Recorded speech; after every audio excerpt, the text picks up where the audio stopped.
My mom, being as young as she was, she, had a life that she wanted to live. She had a career that she was doing, and so every weekend I spent with relatives.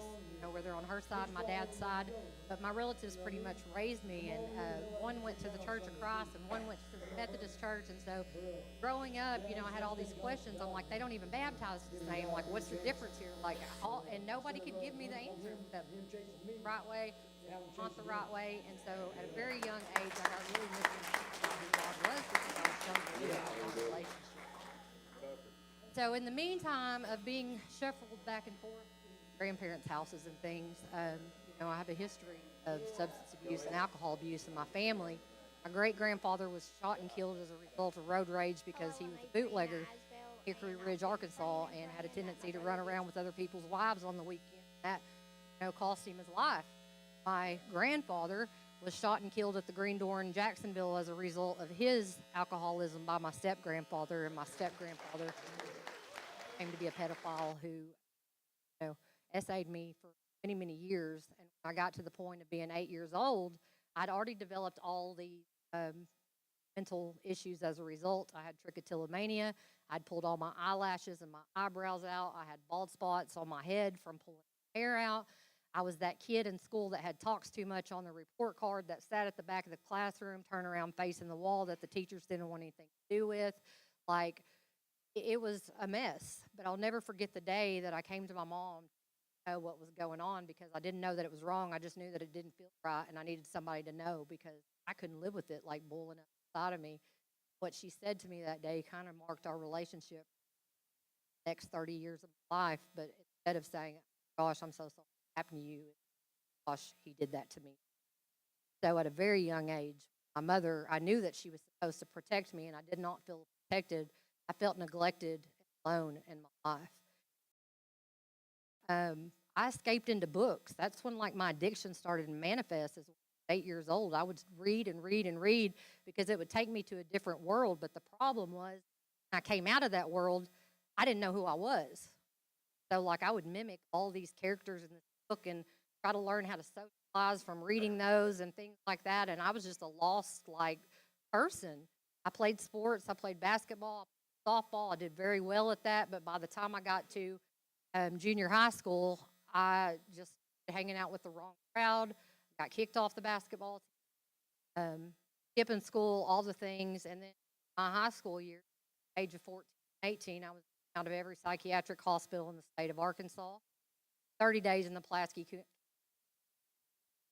I was in the state's only juvenile rehab at that time, and I got kicked out for having a relationship with my first son's father. I call him my baby daddy because he's my first one, death, but got removed from that. And then I ran away to go see him one day and ended up getting kidnapped by a man named Billy Jack Brooks in Roland, Oklahoma, and was 30 days on the news. They finally did find me. I was in a very, very bad way. I had to be hospitalized. I won't go into detail about what happened. You can use imagination during that, time period. My traumas helped me block a lot of it out, but it did a lot to me. I would go to mental health professionals and things like that, and they would give me diagnoses as ADHD, BPD, LMNLP, you name it. I had it, and here's a pill for it. But it did nothing what I was battling on the inside. So sex, drugs, alcohol, all of that is what I turned to escape, to find love, feel some kind of acceptance. And all it did was send me further, deeper down into the mess of a person I was. I had my oldest son when I was 18 years old. And my father was a full-blown meth addict at that time. He was manufacturing. We were living with him. I moved out one day because he had accused me of being 9 months pregnant, crawling on top of the dryer, stealing his rigs. And I'm like, dude, I am saying goodbye to the crawl guilt up to the and the bathroom, shame much of the less get on past, top and of something believing you have something in life. And awesome so in my future. I made the In choice Jesus' to name, leave.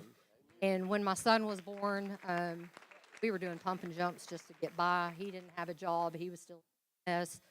I was struggling, but I was sober at the time. Man, Told he was dropped. He I was just want to praise our God for school the New Beginnings family. air flighted from Since the first week here, you guys have died, been, and I was in the hospital with him. I ended up having to have emergency surgery and have my gallbladder removed. mom came up there because he came and dropped the baby off at the hospital with, like, here, you take care of him because I got things to go do. You know, here I am recovering from surgery.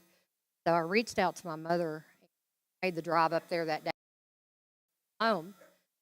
Wish I could say that when she brought me home, she was a nurturing, loving mother, but she wasn't. She just told me every day what a piece of crap mom I was, and I had a child that I didn't even know how to take care of, and so I did what I knew how to do, and that was turn to meth use. Anytime I did meth because of my mental problems or whatever, I was crazy. Crazy as they. I thought that somehow my son had ingested the meth, told him because he stopped crying. I went to the hospital. I'm like, hey, I'm high. The baby won't quit crying, and so like that's the state of mind I was in, the craziness of my addiction and what it had done to me. Like there was no reality in my life. There was nobody around me telling me how to clean up my life. I just had everybody telling me I was crazy. I had a problem. I needed to get. Nobody showing me how to do it. Good job, Tucker. And so I did what I You didn't knew even how get to a do, cramp, and that was did you? manipulate the system. Louis, DHS you ready to custody do for offering, 9 buddy? months. They drug tested me the day they took him, and that was it because I started dating the foster son's mom, son, who was my age, and having a relationship with him. See my son too. I jumped through all the hoops they told me to, put some food in the fridge, get a job, all that sort of stuff. Then they gave him back to me. Shortly after that, like I dumped that dude, and then I met my next father. Call him a baby daddy again because apparently it's derogatory, but I still love calling him my husband today. But anyway, yeah, he is. Met him. He was 3 months out of prison on a manufacturing charge, and in a whirlwind romance of I fell in love. It goes, you fall in love. Within 3 months, I was pregnant again with my second child. We spent the next 13 years, we moved 12 different times in 13 years. I had another child in the mix. Like when things were going good, we would use, bad, we would use. I couldn't hold a job because I couldn't go to work unless I was high. Call in when I was coming down, and apparently around on that. And so 3 to 4 months, that's about as long as I could hold a job. And then 2015 to 2018 is when the bottom fell out for me. I was living in McRae. I was in and out of incarceration. I was cooking food off the ground. Didn't have any plumbing. Like my husband, who was my dealer, he didn't want anything. Like we were very, very toxic. Kids were staying at different relatives' house because I couldn't take care of me. And my final charge that I got, I was accused of running over the police chief in McRae's foot during a traffic incident, charged with my first. Okay, I didn't know what to do at this point. Nobody would help me, and so I attempted to take my own life. Woke up in White County Hospital in the mirror of life and realized that I was no longer a victim of my circumstances, that the only person that I was making in my life today was me. I had to make a decision. I was going to just let succumb to it, do something about it. A friend of mine had told me about this place called Chrissy's House of Recovery, BB. Started going and checking it out. I couldn't even sit through the 2-hour service they had. I would have to sneak off in the bathroom and get high just to stay awake because I was nodding off out there in the audience. And I had this looming court case ahead of me and everything. And, a friend of mine had told me, Chris, I know this faith-based recovery place that you go to. It will help you out. And I was like, the only thing I want to do is like, can I smoke there? And they're like, yeah. And I'm like, well, sign me up. Let's go, But I still could not stop using no matter what. Like the night that I went in for an interview at the place, I was back row. And my Redeemer, like for the first back row of that church, I had all the goosebumps. Like I felt like I was where I was supposed to be. First time ever. I knew God was working in me, but I didn't know how. I didn't know what it looked like. I didn't know what surrender was. I didn't know what the next step would be. Like I still had paraphernalia in my pockets because if this didn't work, then I had a way out. Like I'm going to fake it till I make it type thing. But when they took me over to the house and I was getting ready to walk through the door, I could not take a step further. I will never forget it. And it said, you're going to do this. You're going to do this my way. You need to surrender. So I stopped. I took a step back, got in my pockets, got everything out, turned around and held it to him. And I'm like, That was the first time I've ever listened to a man in my life. Y'all didn't know who that man was, but I'm going to tell you what, I didn't ignore that. And so when I went in that night, I slept for the first 2 weeks. They had a double sermon at church on that Sunday. I couldn't hold my eyes open. I was in that pew. But God started doing something. Every single altar call that I had, every Bible study that we had, I didn't tell my family where I was at, anything. Like, they didn't care, I didn't think anyways. I started just releasing. Heart just started softening like an onion. The layers were starting to peel back piece by piece. And I just started feeling free and started feeling joyous again and wanted to get up and like excited about the day. And I had felt that before. My character defects, as you would call them, the things that I struggled with, I was no longer on mental health medication. They made me drop that too. And I was super excited about that because, I didn't need that crap. And I was there for 4.5 months when my husband showed up at church one day. He was in his mess. He had just caught another charge. He didn't have anywhere to sit but on the front row of the church pew, like very front. The whole church prayed over him. When it came time for graduation, December, I got ready to leave. He's like, if you'll come home, I've secured a house for you. I've got HUD housing for you, all that stuff. I'll go to treatment. And I was like, okay, well, I'll come home and start restoring what I've done with my kids. And I had a plan. I was at Bible study on Monday night. I was at Celebrate Recovery on Tuesday night. I was at church on Wednesday night. I had Chrissy's house on Thursday night. Friday night, I usually rested. There was usually a recovery event somewhere on Saturday and church twice on Sunday. That was my plan. Like, you weren't talking me out of it. I didn't want to work. I was scared to go to work. I was scared to go to Walmart. I didn't want a phone. I didn't want anything that had to do with the world because I was scared to death walking out of those doors. And when I came home, guess what? Did he go to treatment? No, he went to sleep. So you know what I did every night? I anointed that man. He would go to, I would literally pray over him. I would anoint him. And when he woke up, I said, here's the deal. You're going to do this and you're going to do this with me, or you're going to have to go, or I'm going to have to go, one of the two, because it ain't going to work. So he was like, okay, so we did that together. We didn't have a vehicle, y'all. I was walking from the middle of Beebe across town to these different places because I didn't know anybody.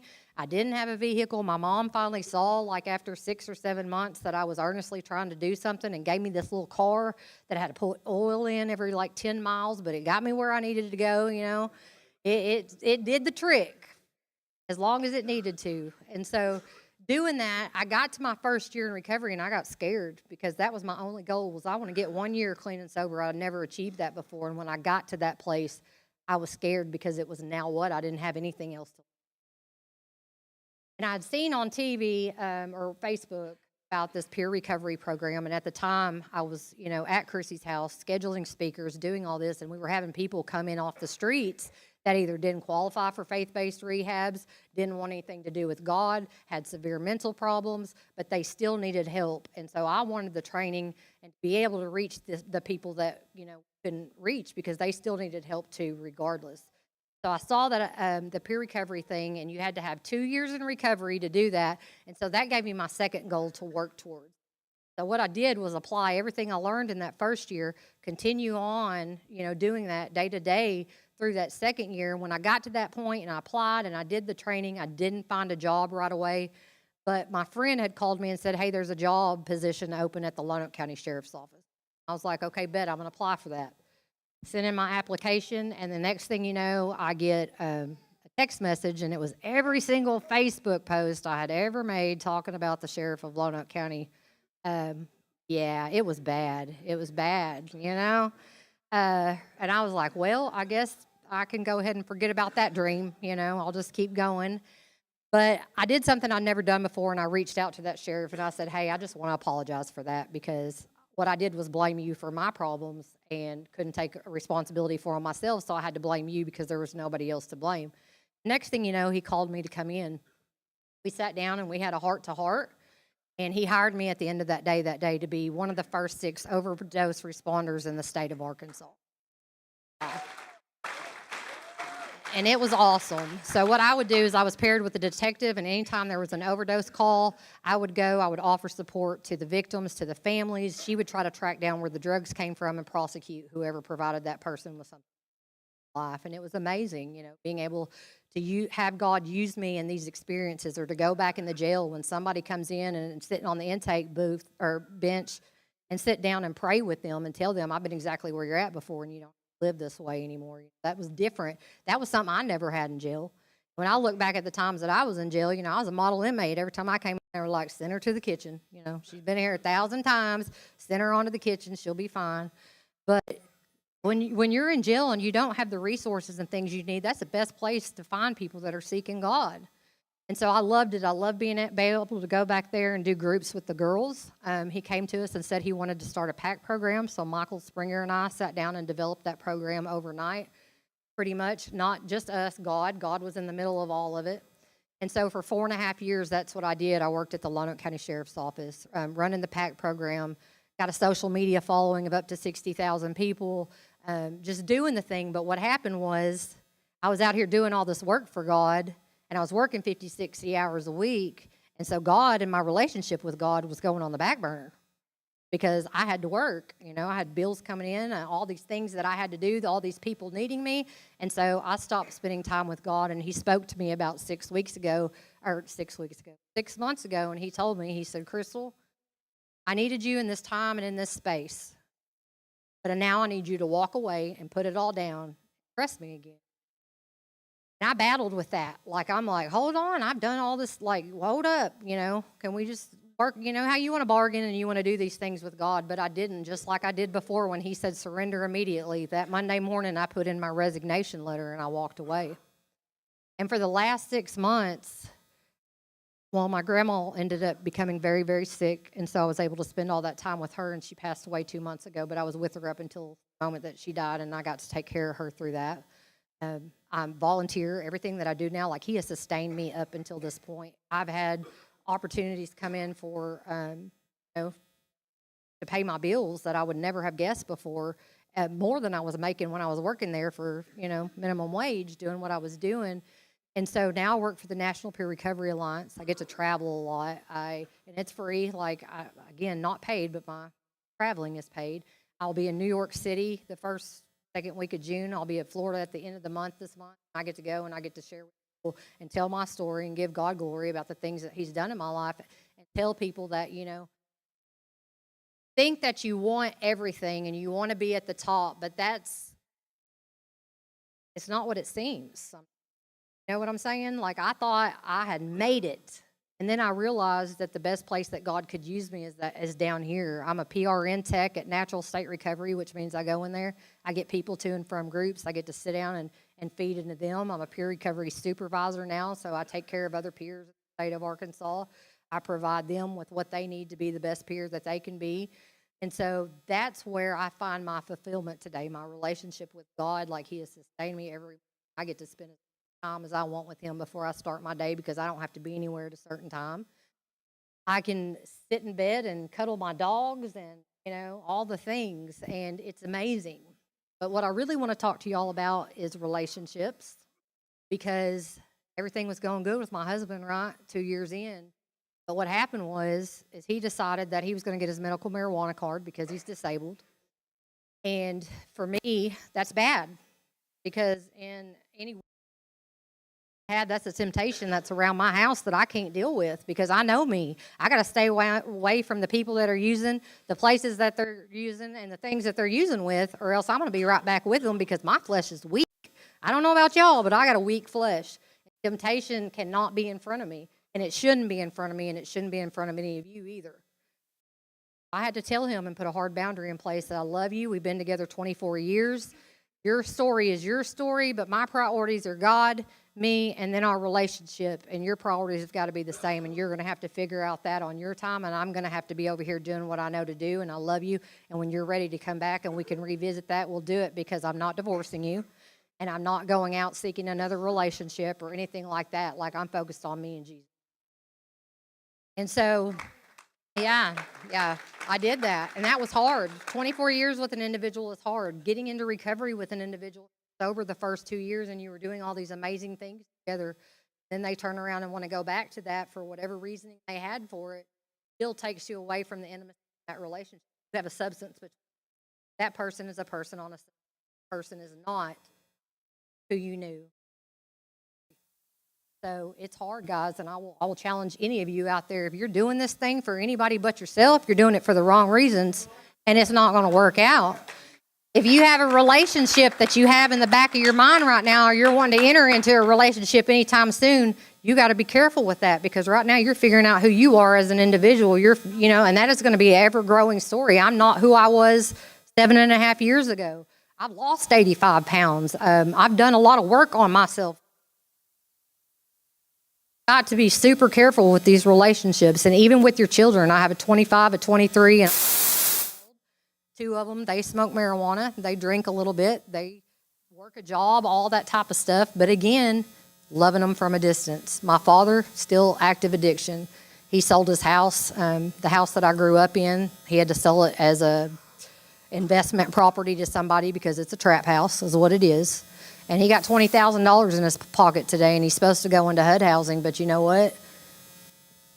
I can already know in the back of my mind what's fixing to happen. He's going to go to the casino. He's going to blow through that money. He's going to get kicked out of HUD housing because he can't keep his girlfriend away, and he's going to be calling me. And you know what I'm going to have to tell him? Go. Like, here, you want to go to rehab? Here's an opportunity for you to go to rehab, but you ain't coming to my house. You ain't staying here. I love you. And I'm hoping that maybe one day somebody that I help can reach back out and help, because family will be the quickest ones to take you back down through there. And it ain't really the friends that you think, too. And all the people that I knew in my addiction, God removed them from my life and replaced them tenfold with the friendships that I have today. Friendships I didn't know anything about. Accountability, real love, people that'll be there without me having anything to give them. People that just want to call and tell me about that day or check on me and see if I'm okay. I'm not used to that, and I value that, and I treasure that, because it's amazing. And I'll never forget the first Bible verse that I read before I could even comprehend anything that I had read in the Bible. And I was reading through Job, and I got to the very end, and I think it was Job 28:28, and it said, "Behold unto man the fear of God, that is wisdom, and to depart from evil is understanding." And then the second thing that I'll hold fast to, which I call my recovery chapter, is Psalms 51, because it talks about creating in me a clean heart and renewing a right spirit within me. And at the end of it, it says that the only thing that God wants is a broken spirit. Like, come to me with this. That's what I want from you. That's it. I want your heart. I want your spirit. And I want to get the glory for me cleaning you back up and putting you back on the streets. So 7.5 years have not been easy for me. It has not all been rainbows and unicorns. It has been hard. And the only thing that I have done perfectly is not wake up and put a substance in me, because I know if I do that, it's going to be over with. And so I encourage any of you that's out there to stick with this thing. Again, I've been right where you're at. I know the challenges of living in a recovery home. I was there with 12 women in one bathroom in an old 100-year-old church that didn't even have a bedroom for me. I was sleeping on the altar out there. Like, there was 3 beds out there. That's where we slept. And so I know the challenges that you guys face every day. 3 days, 3 weeks, 3 months, that's the hardest. That's when most people run. If you'll notice, if you'll pay attention, talk to your friends. Love on your friends. Tell them how much that God loves them and that you will help them out through this thing, because it ain't a we thing. It's we recovery, like, you know what I mean? Or a me thing. It's a we thing. And so I'm really, really blessed to come and share with you guys today. Again, that's a lot of trauma to dump on somebody at once. I'm sorry about that, but you got to know where I've been to know where I'm at now. So thank y'all for letting me share.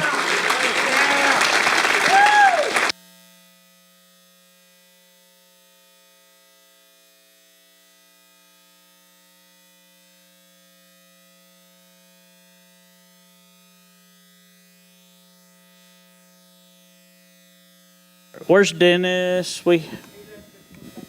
Okay. We'll have some baptism. We're going to do our Psalms 23.